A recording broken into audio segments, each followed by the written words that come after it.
Good morning to all of my marvelous music students from Ormond Beach Elementary and Tomoka Elementary School. So the next couple of episodes are absolutely optional because I'm aware that not everybody has a recorder at home to do these episodes. But I wanted to include a couple of episodes for my students that do have recorders so that they can practice their recorders with me on my Lighthouse Music channel. If you would like a recorder, and you would like to get one, I can tell you how to do that. It's really pretty simple. What you want to do is you want to go online and you want to research Soprano Recorder. Soprano Recorder is the one I'm holding in my hand right now, and that's the one that is the most common that we are going to be using when we come back together. So Soprano Recorder types. You would like to probably look for Yamaha, or Aulos, A-U-L-O-S, or maybe even a parapole recorder. And if you type those into Google, you can find them online. You can find them also on Amazon for those of you that are Amazon shoppers. And they're not very expensive, but they are real instruments. The kinds that you get at Dollar Tree or Walmart, those aren't always real instruments. How they've been cut, how they've done the holes, they're not very well in tune, and they're more like a toy recorder than a real one. So if you are wanting to get one, you can easily get one online, or you can send me an email, have mom and dad send me an email, and I can give you even more information. That being said, for my students that do have recorders, I'm going to share some things with you. And this episode is Introduction to Recorders.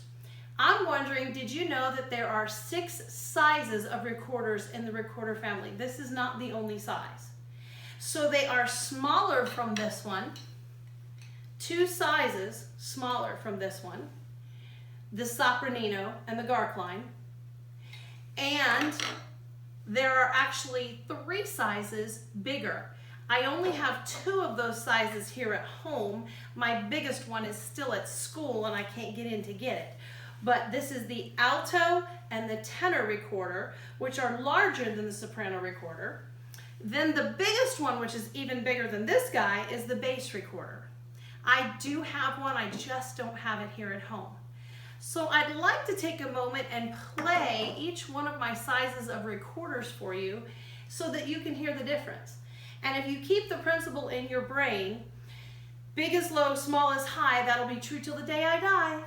Small is high, big is low, that is science we should know. So my smaller ones are going to be higher and my bigger ones are going to be lower. But I'm going to start with the most common recorder, the ones that you're going to learn to play, the Soprano recorder.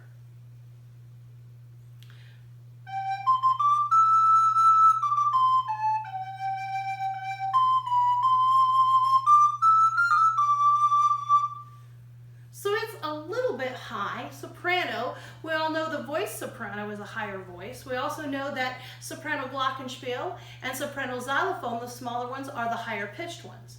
But we can go higher than the soprano. This one is called a Sopranino. And yes, I know it's really cute and it's like pocket worthy and it's easy to travel with, but it does have a little bit different fingerings than the soprano. So that's kind of why I would like you to use the soprano recorder, which is the one that we will always be using in class together. So let me show you what the Sopranino sounds like.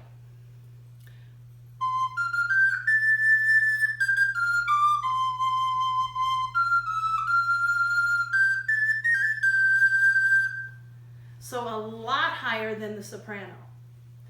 And the baby of the recorder family, very small, the Garkline. And yes, it's pretty hard to play, believe it or not, because you have to get your fingers really close together.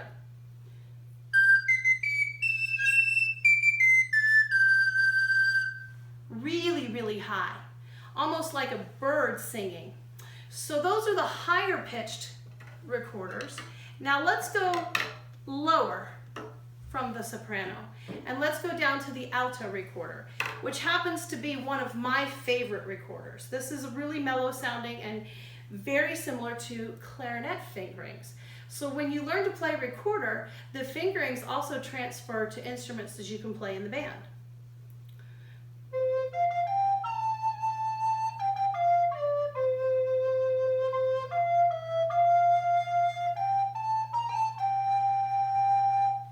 All really, really beautiful sound, the alto recorder. Up from the alto is the tenor recorder. This is kind of like the largest xylophones in our instrumentarium. That's the low sound that this one makes.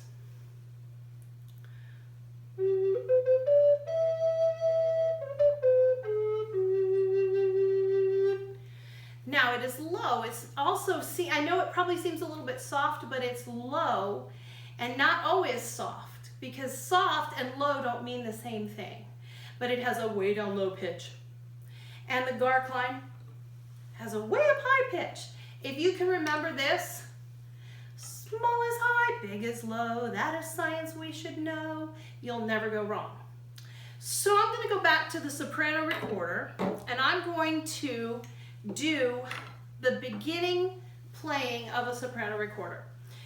The first most important thing you want to do is you want to have good posture when you're sitting. You want to sit in your chair. I'm sitting on the edge of the chair, so I make sure that my body from my waist up is straight and my lungs are not all scrunched over so the air can flow freely. Then I would like you to try this with me. Watch what I do. Try it on your hand. Like you're blowing through a little McDonald's straw. How does the air feel? If you said cold and fast, ding, ding, ding, ding, winner. Now I want you to try it this way.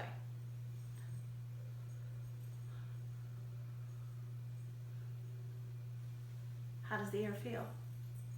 If you said warm and slow, you are also a winner.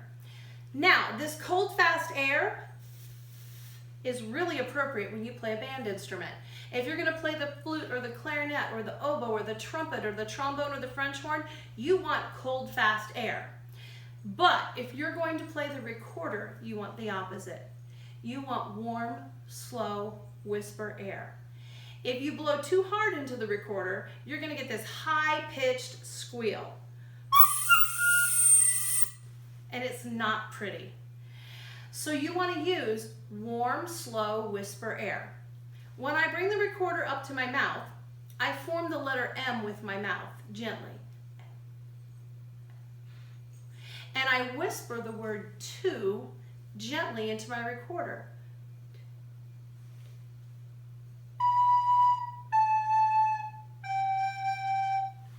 And I used warm, slow whisper air, and I whispered the word to. That is the right way to produce a good sound on your recorder. So now there's something else that Mrs. Light's going to do. She's actually going to play with backwards hands. The correct way is your left hand at the top of the recorder. How do you know your left hand? Because when you put it up, it makes the L. This is my left hand. But I'm going to actually mirror this for you. I'm going to do it backwards so that when you're watching me, you'll use that side of your body. Your left hand is on that side, and yes, I know this is my right hand, but if you're looking right now, you're seeing an L, the way that you're looking at the screen right now. So I'm going to mirror it. I know it's my right hand, but I need you to use your left. Your right hand, which I'm going to use my other one, your right hand is going to go at the bottom of the recorder where there's no holes. Below the bottom holes, 2 fingers and a thumb. Then I'm going to rest it on my chin. That's resting position, and I'm kind of making a little angle here. My thumb on my other hand is going to go on the back of my recorder on that hole. How do I know I'm covering it? Because when I bring my finger off, after I've pressed not too hard, I have a little circle on the pad of my finger. That's how I know I'm covering the hole. So I have my right hand on the bottom, not covering any holes. My left hand thumb is on the back hole. And now I'm going to play the very first letter or the note that we're going to learn on the recorder, which is a B. And that's the first finger on the first hole in the front. If you look at my screen up here, I've shown you how to finger it, the back hole and the front hole for a B. And this is where B is on the treble clef. So for my students that have been doing recorder with me and have learned the treble clef staff, remember, you start at the bottom line of the 5 lines and the 4 spaces, and you say this cute little phrase. Every good boy does fine.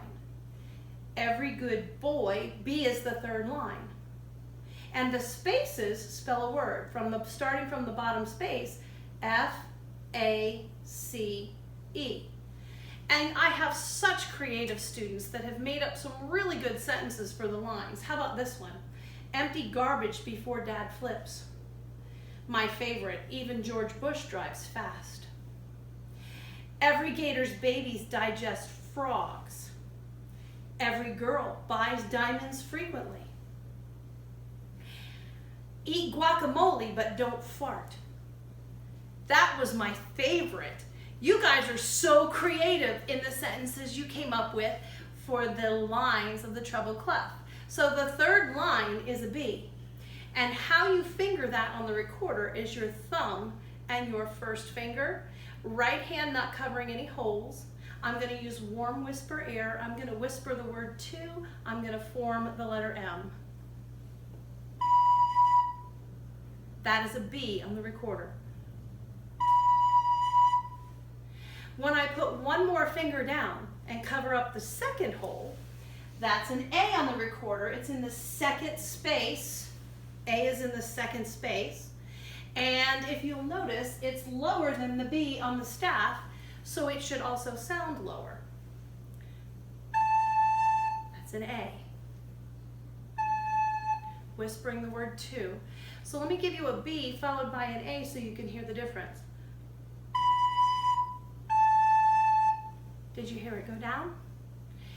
If we keep going and I add one more finger in the top hand, then I have a G, which is the second line on the treble clef, and is my thumb and 3 fingers on the front.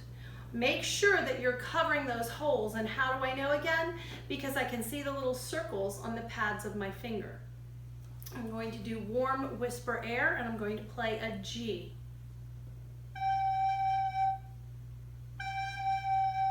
So let's listen to all 3 notes that we've already talked about.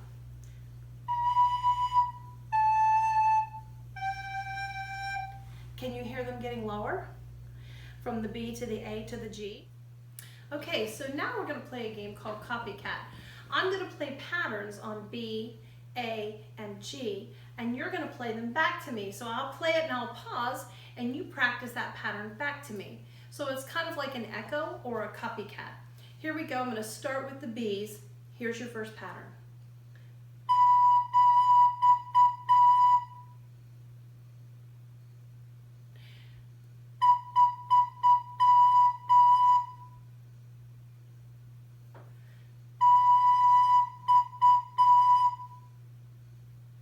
And now to A, let's play a few practice patterns.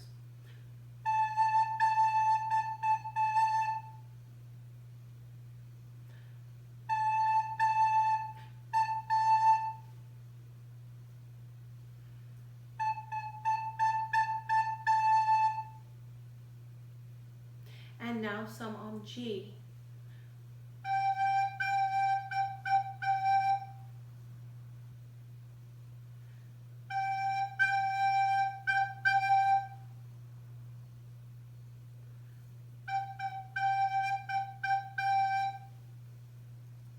All right, now I'm going to do some combinations. First some B-A combinations, then some A-G combinations, and then I'm going to put all 3 together. Here we go.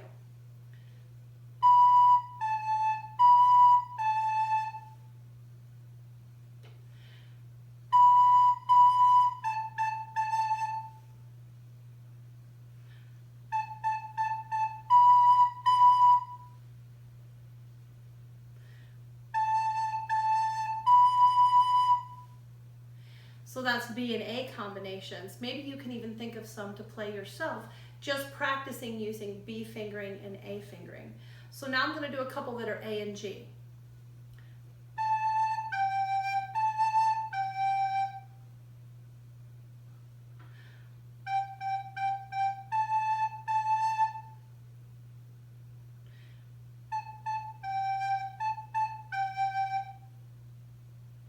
So those are A and G combinations. You should practice a few on your own. Remember using warm whisper air and whispering the word to gently into your recorder. How about some B, A, and G combinations? Let's try a couple.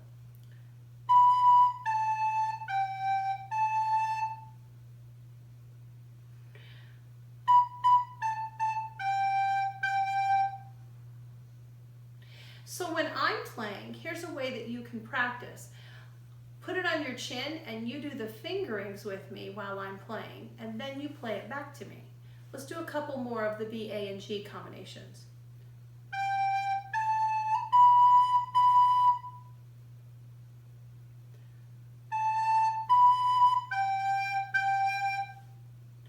The more that you practice, the better you're going to get. My phrase is practice makes permanent, and you're training your fingers what to do. It's a lot of muscle memory in the beginning. It's also muscle memory knowing how to blow gently into your recorder. That is the end of this episode with the introduction to recorder and beginning notes on recorder. So you have B, A, and G, and in episode 2, I'm going to play some B, A, G songs with you and display them on the screen. So check back for the next couple episodes and practice your recorders. It's good to be able to talk to you and be with you, and I hope you have a great week.